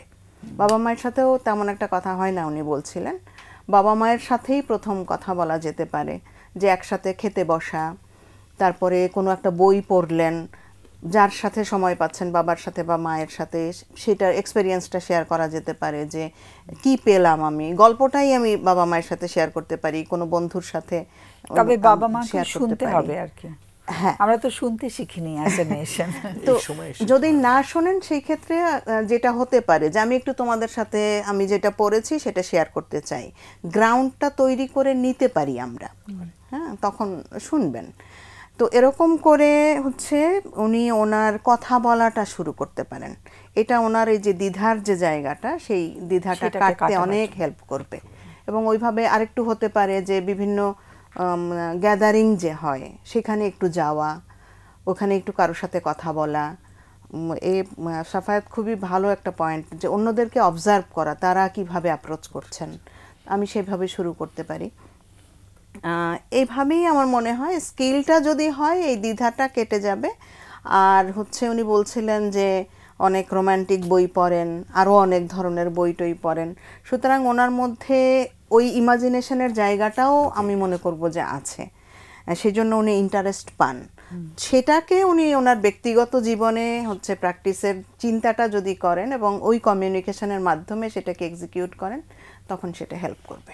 একটা প্রশ্ন আমরা করিনি, আজকাল তো অনলাইনে বন্ধুত্ব আমরা করি, তাই না? ফেসবুক ফ্রেন্ডস থাকে, গ্রুপ থাকে, তাই না? গ্রুপে অনেক কিছু শেয়ারিং থাকে। আমরা অবশ্য জানতে চাইনি যে ওর কি মানে ডিজিটাল ইয়েতে মাধ্যমে ওর কোনো ফ্রেন্ড গ্রুপ তৈরি করেছে কিনা। উনি বরঞ্চ বলছিলেন যে কারোর সাথে কথা হলে ওনার মনে হয় যে এই কথা না বলে ততক্ষণ বই পড়লে, হ্যাঁ সেটাই বললাম যে মানে ফ্রেন্ড তৈরি করাও হয়নি আর কোনোভাবেই না, মানে হয় না সামনাসামনি তো হয়নি, মানে ডিজিটালিও হয়নি আর কি, গ্যাজেটের। আর একটা অভ্যাস যেটা বলছিলেন আপা, যে টিম ওয়ার্ক যখন করতে যাচ্ছেন উনি লিড নিচ্ছেন, এটা একটা ভালো দিক, কিন্তু লিড নিয়ে লিডারশিপের কাজ কিন্তু এইটা না যে আমি কাজটা করে দেব। লিডারশিপের কাজটা হচ্ছে আমি সবাইকে নিয়ে কাজটা করব, আমি পার্টিসিপেট করব, তারাও করবে, সেই গ্রাউন্ডটা তৈরি করা, হ্যাঁ অংশগ্রহণ করা। তো এই জায়গাটা একটা খুব ভালো ইয়ে হতে পারে যে আপনি এখন থেকে আর ওইভাবে কাজটা নিয়ে নেবেন না, বরঞ্চ সবাই মিলে কি করা যায় সেই জায়গাটায় ইয়ে করবেন, পার্টিসিপেট করবেন। এটা খুব ভালো একটা একটা সুযোগ আছে। সামনে যেহেতু উনি জবের জন্য যাবে, জবের জায়গায় কিন্তু এই স্কিলটা কাজে লাগাতে পারে, যে আমি অংশগ্রহণ করব রেদার দেন কাউকে করে দিয়ে বা কাউকে দিয়ে করায় না নেওয়ার থেকে। সেটাই। আমাদের একটা ফোন আছে, ফোনটা নিয়ে নিই। হ্যালো। আসসালামু আলাইকুম। ওয়ালাইকুম সালাম। জি, আমার সমস্যাটা হচ্ছে যে আমার বিয়ে হয়েছে প্রায় 1.5-2 বছর হলো আজকে। আচ্ছা। আমার বয়স তো 36 বছর এখন। তো আমার আগে কি বিয়ে ভেঙেছে? আগে একটা বিয়ে ভেঙেছে? জি জি, 10 বছর আগে, 16 সালে আমার প্রথম বিয়েটা ভেঙে যায়। আচ্ছা। আমার মূল সমস্যাটা হচ্ছে কি যে আমি স্কুল, কলেজ, ইউনিভার্সিটি যেখানেই ছিলাম, আমি যখন আপনার কোনো সম্পর্কে জড়াই নারীদের সাথেই, কয়েক মাস পর থেকে সত্যিকার অর্থে কি মানে তাদের প্রতি আমার দায়িত্ববোধ থাকে, কিন্তু ভালোবাসা যেটা কোনো প্রকার ভালোবাসার কোনো অনুভূতি কাজই করে না। মানে প্রথম বিয়ে তো প্রথম কয়েক মাস খুব ভালো থাকে, বা সত্যিকার অর্থে তাদের জন্য অনেক বেশি অনুভূতি কাজ করে আপনার।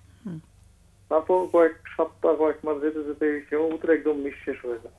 মানে ওদের আমার কাছে জিনিস কাজ করে, হ্যাঁ ওদেরকে ভাত দিচ্ছি বা খরচপাতি দিব, এটা ঠিক আছে, বাট মানে প্রথম যেমন ধরেন যে বার্থডে পালন করা বা একটা কি বলো ম্যাগনেটিক চার্ম থাকে, সেই চার্মটা পরবর্তীতে আমার কাজ করে না। এটা শুধু এখন না, মানে বিয়ের জন্য নয়, এটা আসলে স্কুল, কলেজ, ইউনিভার্সিটি লাইফে নারীদের ক্ষেত্রে আমার একই অবস্থা। 2 মাস 3 মাস রিলেশন, 4 মাস যেত, তারপর থেকে আমার বিয়ে হয়ে যেত আপনার।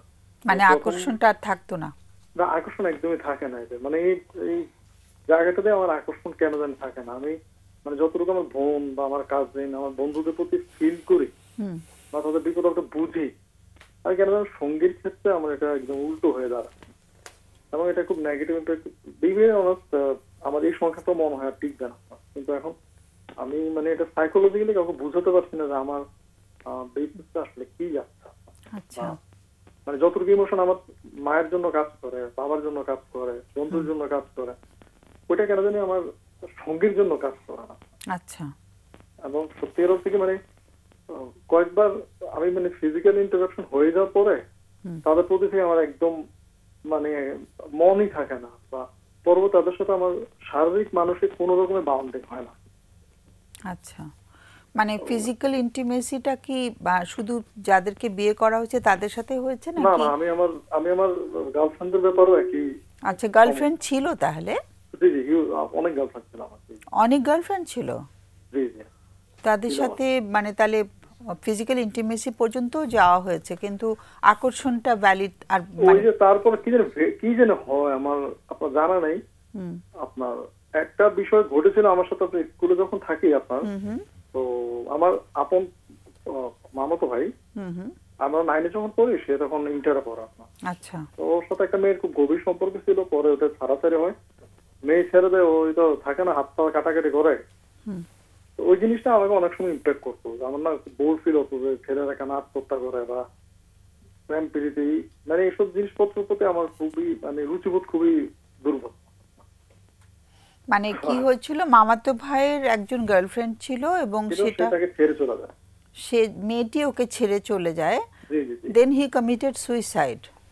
yeah, he trying to commit suicide, he attempted to commit suicide কিন্তু মারা যায়নি। মারা যায়নি। তো ওই আমার খুব ক্লোজ কাজিন আপনার, ক্লোজ কাজিন। আচ্ছা। ওই কাজিন আবার আপনার বিয়ে করে 2012 সালে লন্ডন সেটেল এবং ভালো আছে।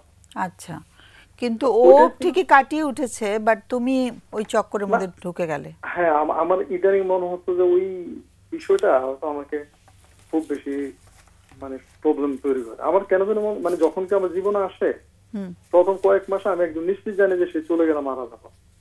সে চলে গেলে আমি মারা যাব? হ্যাঁ, আমার এমন ফিলিং কাজ করা। মানে চলে গেলে মারা যাব নাকি সে চলে গেলে মারা যাবো প্রথম যখন কোনো মানে ওকে ছাড়া থাকতে পারবো না? থাকতে পারবো না, এমন কয়েক মাস এমনই থাকে আপনার। আচ্ছা, খুব কি হয় আমার কোনো ধারণা নেই আপনার। আচ্ছা, সবকিছু ভেনিশ হয়ে যায়।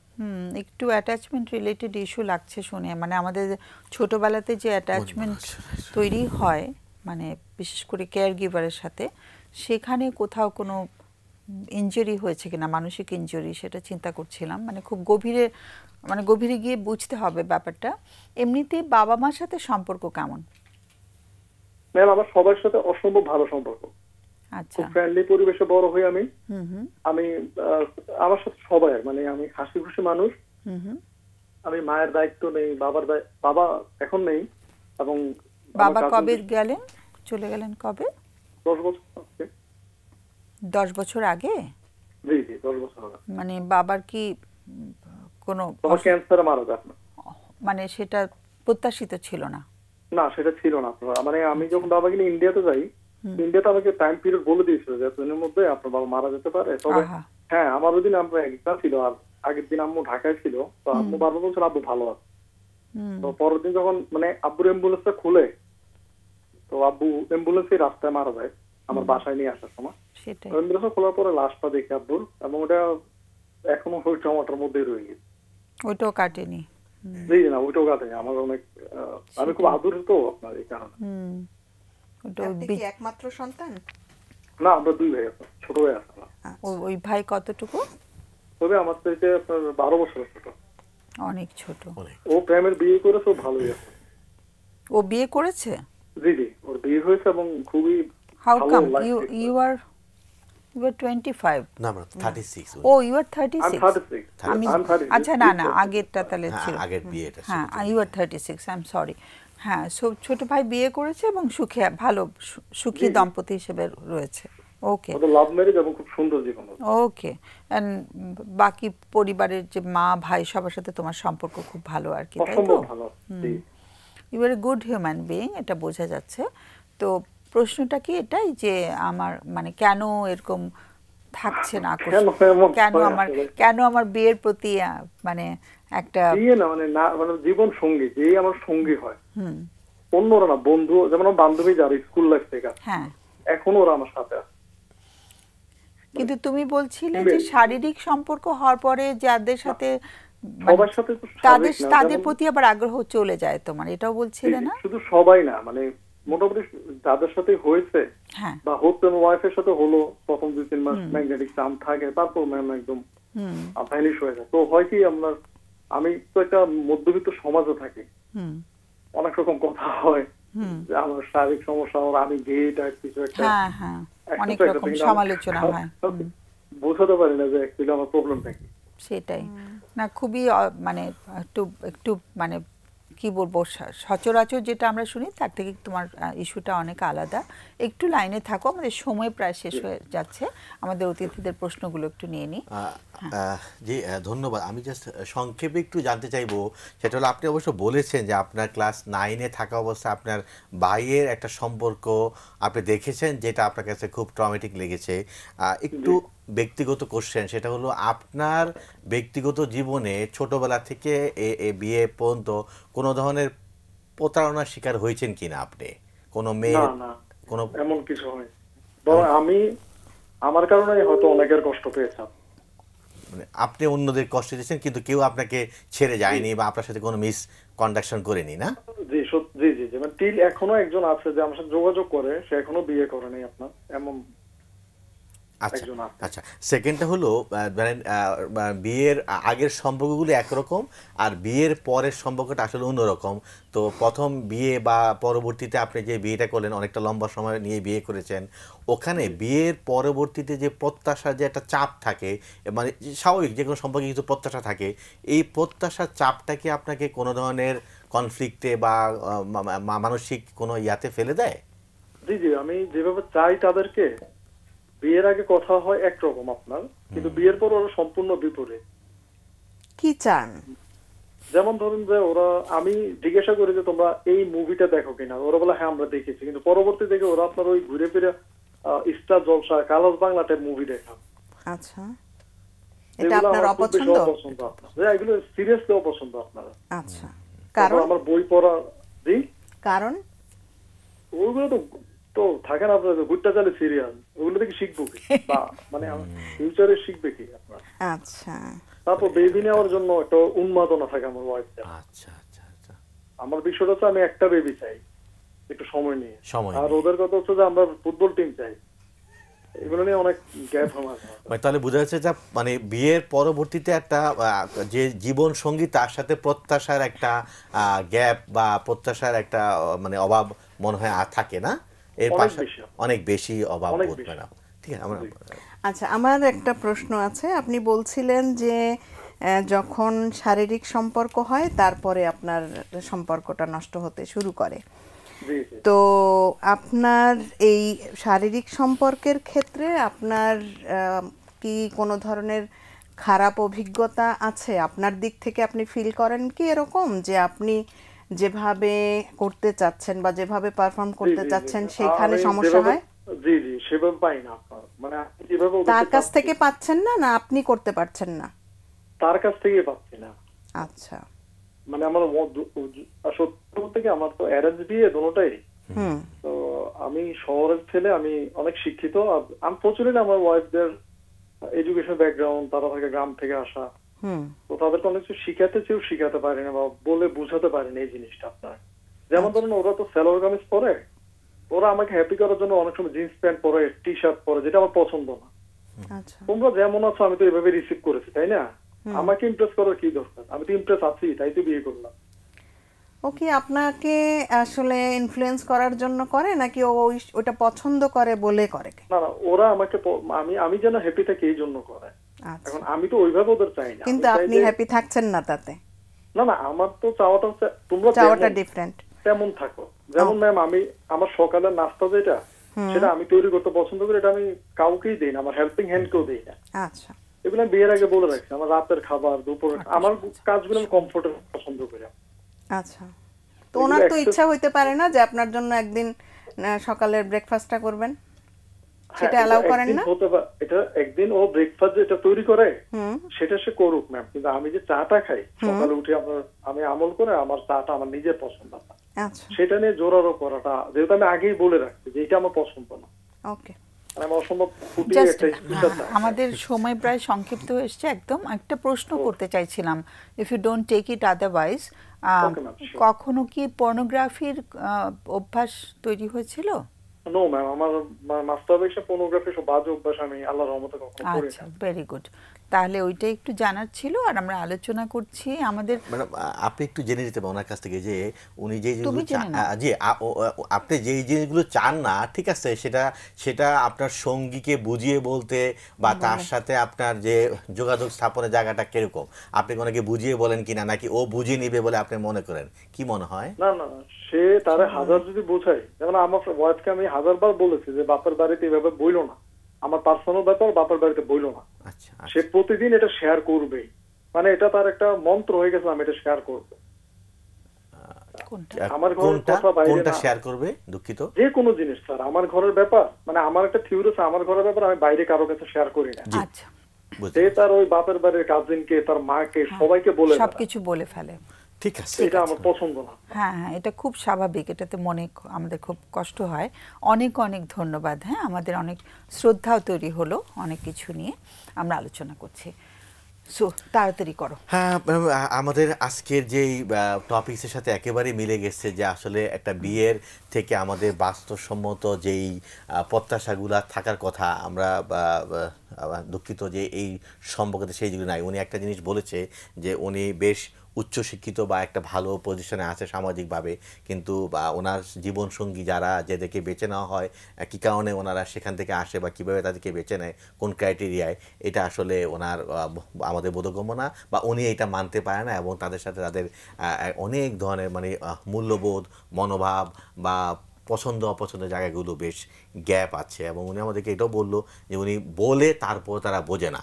তাহলে এখন বোঝাই যাচ্ছে যে আসলে তাদের বোঝার জায়গাটা হয়তো বা অনেক ইয়াতে আছে। আর যেই বিষয়টা উনি বললো যে ওনার একটা পর্যায়ে গিয়ে ইন্টারেস্ট কমে যায়, উনি কিন্তু এটা বলেছে, আমি যখন কোশ্চেন করলাম যে ওরা যা চায় যে বেবি নিয়ে নিবে বা হয়তো যেভাবে সংসারটা চালাবে বা হয়তো কিছু ফুটবল টিম হতে হবে বা হয়তো কিছু চাপ, মানে দায়িত্ব নেওয়ার চাপটাকে উনি হয়তো একটা আমার একটা দম বন্ধ হয়ে আসে, বা এটা হয়তো জানা হলো না যে উনি দায়িত্ব কতটুকু নিতে পারে আসলে, বা অন্য দায়িত্বগুলো কতটুকু নিয়েছে। বাবা মা দায়িত্ব, বাবা মার সাথে সম্পর্ক একরকম, বাবা মার দায়িত্ব নেওয়া, ভাই বোনের দায়িত্ব নেওয়া কিন্তু অন্যরকম। এই দায়িত্ব নেওয়ার জায়গাটা মনে হয় একটু ওনার ভিতরে কিছুটা ঘাটতি দেখতে পেলাম। উনি নিজেও স্বীকার করেছে যে আমি দায়িত্ব নিতে গেলে আমার কাছে একটা অন্যরকম লাগে, তখনই মনে হয় ছেড়ে দিয়ে আমি একাই থাকলে কেমন হয় আর কি। এটাই তো আমার মনে হয় আপা অ্যাড করতে পারে। আমি আপনাকে আপনার সচেতনতার জন্য ভীষণ রকম ধন্যবাদ জানাচ্ছি। আমরা এরকম আসলে সচেতনতা সাধারণত দেখি না। একটা জায়গা আমার মনে হলো যে আপনার প্রত্যাশাটা আপনি যেভাবে বলছেন, অন্যদের ওয়াইফের কাছে প্রকাশ করছেন, সেটা ওনারা সেইভাবে নিচ্ছেন না। এখন কেন নিচ্ছেন না ওনারা ঠিক বুঝতে পারছেন না, নাকি আসলে ওনাদের পছন্দটা আপনার চেয়ে অন্যরকম? এখানে কিন্তু দুইজনের সম্পর্ক যেহেতু, সুতরাং দুইজনের যে প্রত্যাশা, সেই প্রত্যাশার মধ্যে একটা মিউচুয়াল জায়গা তৈরি হওয়াটা দরকার। তো সেটা কিভাবে তৈরি হচ্ছে সেটা বোঝা দরকার। আমি যেটা বলবো যে দুজন মিলে আসলে কাপল কাউন্সেলিংয়ের না, ওয়াইফ তো নাই, আছে, এই ওয়াইফ আছে আছে, উনি আশঙ্কা করছেন যে হয়তো এই রিলেশনটা ভেঙে যাবে। তো আমি সেই জন্য বলবো যে কাপল কাউন্সেলিংয়ে যদি আপনারা বসেন, সেই ক্ষেত্রে দুইটা সুবিধা হতে পারে। যে ক্ষেত্রে কি অসুবিধা হচ্ছে সেটা বোঝা, আর একটা হচ্ছে যে আপনারা এই যে আপনি যেটা বলতে চাচ্ছেন আর উনি বুঝতে পারছেন না, সেই জায়গাটাও হচ্ছে বোঝার ক্ষেত্রে একটা অগ্রগতি হতে পারে। আর হচ্ছে যেটা আপা বলছিলেন একদম শুরুতে, যে অ্যাটাচমেন্টের জায়গাটায় মনে হচ্ছে যে কিছুটা এক্সপ্লোর করা জায়গাটা এক্সপ্লোর হওয়া দরকার। অনেক সময় কোনো না কোনো কারণে হতে পারে যে আমাদের ইন্টিমেট রিলেশনশিপ তৈরি করতে এবং সেটা মেনটেইন করতে সমস্যা হয়। সেটা আসলে কোর কিছু সাইকোলজিক্যাল ইস্যু আমাদের থাকে, হয়তো ছোটবেলায় আমরা যেই অভিজ্ঞতার মধ্যে দিয়ে গেছি সেই কারণে। সেটার জন্য কিন্তু আসলে কাউন্সেলিংয়েই যেতে হবে, কাউন্সেলরের সাথে থেরাপিতে যেতে হবে আর কি। হ্যাঁ, থেরাপিতে যেতে হবে। থেরাপিতে গেলে আসলে বোঝা যাবে যে কোন জায়গা থেকে এই সমস্যাটা তৈরি হচ্ছে। তো এটা আমি বলবো যে আসলে কাপল হিসেবে এবং ইন্ডিভিজুয়ালি দুই ক্ষেত্রেই আসলে থেরাপিটাই দরকার। সেটাই। তুমিও জি, আমার মনে হচ্ছে এটাই ম্যাডাম, কারণ যেহেতু একটা লম্বা সময় এবং ওনার সাফারিং করছে, আবার একটা ভয়ও যে এই সম্পর্কটাও থাকে কিনা। তো আমরা চাই সম্পর্কটা থাকে, ওনারও একটা বয়স হয়ে গিয়েছে, উনিও সম্পর্ক রাখতে চাচ্ছে। আর মানে আজকের মানে আমাদের টপিক নিয়ে যদি একটা কথা বলো, একদম বলা সময় সেটা নেই। হলো মানে প্রকৃতপক্ষে বাস্তবসম্মত প্রত্যাশা করা কিন্তু ভালো, বাস্তবসম্মত হয়। এটা কি করে সম্পর্ককে দৃঢ় করে, যে দুজন মানুষকে হয়। কিন্তু প্রত্যাশা যদি অবাস্তব বলতে কি বুঝি, যে আমার চেহারা দেখলে আমার ওয়াইফ বা আমার হাজবেন্ড বুঝে নেবে যে আমার আজকে মন খারাপ, বা আমি এতদিন এভাবে চলছি, ও কেন এতদিনও আমার এগুলো শিখলো না, কেন আমাকে বুঝতে চেষ্টা করলো না। তো আমরা তো কেউই সুপার ওমেন সুপারম্যান না। আমরা যদি এখানে একটু ভালোবাসার জায়গাটা নিয়ে আসি, একটু যত্ন নেই, আমরা যদি একটু ওপেনে ডিসকাস করি, যেটা ওনাকে বলেছিলাম যে আপনি যেটা চান না বা যেটা চান সেটা কি ওনার সাথে বসে একটু আলাপ করা যায় কিনা। এই মানে বাস্তবসম্মত প্রত্যাশা মানে হলো যে আমাদের হেলদি বাউন্ডারিজ কি, যা করা যায়, যেটা আসলে আমরা অন্যকে দেখে আমাদের পরিবারে আনবো না। আমাদের সামর্থ্য, আমাদের সুযোগ, আমাদের পারিপার্শ্বিকতাকে বিবেচনা করে আমরা আমাদের সংসারকে সাজানোর জন্য কে কতটুকু দায়িত্ব ভাগাভাগি করে নিতে পারি, সেখানে সংসারটা সামনে এগিয়ে নিয়ে যাওয়ার জন্য। এটা হলো বাস্তবসম্মত প্রত্যাশা। কিন্তু আমাদের ডেস্টিনেশন ওয়েডিং করতে হবে, বছরে একবার বাইরে যেতে হবে, ফেসবুকে আপলোড না দিলে হবে না, বা ওনারা গিয়েছে এগুলো থেকে কনফ্লিক্টগুলো তৈরি হচ্ছে। মানে দামি দামি জিনিস কিনা, সব ম্যাচিং করা, তো তখন একটা চাপ তৈরি হয়ে যায়, তুলনা করা। বা আমার ওয়াইফ আমার মতোই চলবে, আমার হাজবেন্ড আমার মতো চলবে। আমি দেখেছি ওই ভাবির কথায় ওনার হাজবেন্ড উঠা বসা করে, আবার এই ওয়াইফ সব বুঝে যায়। এইগুলো ম্যাডাম বেশ প্রবলেম তৈরি করে, থাকবে না। হ্যাঁ, গেজেটের পাসওয়ার্ড ওপেন থাকতে হবে, যখন দিচ্ছে তখন আমরা দেখবো। তো আমরা প্রত্যেকেই তো নিজস্ব একটা জায়গা আছে, সেই নিজস্ব জায়গাটা আসলে আমরা যখনই বলি না যে হেলদি বাউন্ডারিটা, হাজব্যান্ড ওয়াইফ হোক, বাবা মা হোক, সন্তানের সাথে বাবা মার হোক, এটা ক্রস করলেই কিন্তু কনফ্লিক্টের জায়গাটা তৈরি হয়। তো আমরা সম্মান দিতে শেখা এবং সম্মানের সহিত আরেকজনকে গ্রহণ করা, যে সে একটা ভিন্ন পরিবেশ থেকে আসছে, আমি একটা ভিন্ন পরিবেশ থেকে আসছি, ভুলভ্রান্তি হতে পারে, আমরা একটু ছাড় দিয়ে সামনে আগাই। কারণ লক্ষ্য তো পরিবারটাকে আসলে মানে ভালোবাসার বন্ধনে আবদ্ধ করা। তো বাস্তবসম্মত প্রত্যাশা রাখা যায়, কিন্তু অবাস্তব প্রত্যাশাই আসলে সমস্যা তৈরি করে, যেটা আসলে আলটিমেটলি যেটা প্রথমেই আপা বলছিল যে ভয় তৈরি করে, ভয় থেকে বিচ্ছেদের জায়গাটাও কিন্তু চলে যায়, যে আমি বুঝতে পারি না আমার সংসারটাকে। আমাদের শেষ করতে হবে। অনেক অনেক কথা হলো আজকে। তোমাদের দুজনকে অসংখ্য ধন্যবাদ, অনেক সুন্দর কন্ট্রিবিউট করেছো। আগামীতে আশা করছি আবার দেখা হবে। সুপ্রিয় দর্শক, আমাদের সময় একদম শেষ, একদমই আমাদের আর কথা বলার সুযোগ নেই। আজকে আমরা আগামী অনুষ্ঠানের বিষয়বস্তু রেখেছি যে আমরা যাদেরকে খুব ভালোবাসি, খুব বেশি ভালোবাসি, একেবারে মন প্রাণ দিয়ে ভালোবাসি, তাদেরকে আবার কষ্টও দেই। তাহলে এত ভালোবাসার মানুষগুলোকে কেন আমরা কষ্ট দিচ্ছি? এই কারণটা কি হতে পারে? কেন আমরা ওদেরকে এত ভালোবেসেও আবার তাদেরকেই কষ্ট দিচ্ছি? এটা আসলে একটি পরস্পর বিরোধী একটা ব্যাপার হচ্ছে। এবং এই যে কষ্টটা দিয়ে ফেলি ভালোবাসার মানুষকে, এই ব্যাপারে আমরা কি করতে পারি সে বিষয়ে আমরা আগামীতে আলোচনা করব। সে পর্যন্ত সবাইকে অনেক অনেক ধন্যবাদ এবং শুভকামনা জানিয়ে শেষ করছি। শুভরাত্রি।